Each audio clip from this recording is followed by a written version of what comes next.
નમસ્કાર ખેડૂત મિત્રો, આજે તારીખ 2 માર્ચ 2024 ને વાર શનિવારના આ વિડીયોની અંદર આપણે બોટાદ ને અમરેલી માર્કેટ યાર્ડના તાજા બજાર ભાવ આવી ગયા છે। તો બજાર ભાવ જાણતા પહેલા જો તમે અમારી વીટી ખેડૂત મિત્રોની ચેનલમાં નવા હોય ને દરરોજના તાજા બજાર ભાવ જાણવા માંગતા હોય તો ચેનલને સબસ્ક્રાઇબ કરી નાખજો। તો સૌપ્રથમ બોટાદ માર્કેટ યાર્ડના બજાર ભાવ જાણીશું। જીરું 4075 થી 5390, રાયડો 800 થી 1150, એરંડા 1000 થી 1087, સૈણા 900 થી 1400 રૂપિયા, તુવેર 2025 થી 2205, ધાણા 1100 થી 2110, જુવાર 500 થી 900, બાજરી 350 થી 417 રૂપિયા, તલ કાળા 2451 થી 2900, તલ સફેદ 2550 થી 2700, ઘઉં ટુકડા 420 થી 726,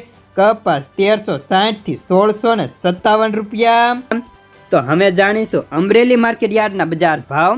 જીરું 2700 થી 5100 રૂપિયા, એરંડા 1042 થી 1106, સૈણા 963 થી 1121, તુવેર 1530 થી 1835, ધાણા 1170 થી 2010, સોયાબીન 815 થી 823, તલ સફેદ 2025 થી 2930, ઘઉં ટુકડા 420 થી 677 રૂપિયા, ઘઉં લોકવન 418 થી 538, મગફળી ઝીણી 1050 થી 1250, મગફળી 1000 થી 1300, કપાસ 1000 થી 1662 રૂપિયા।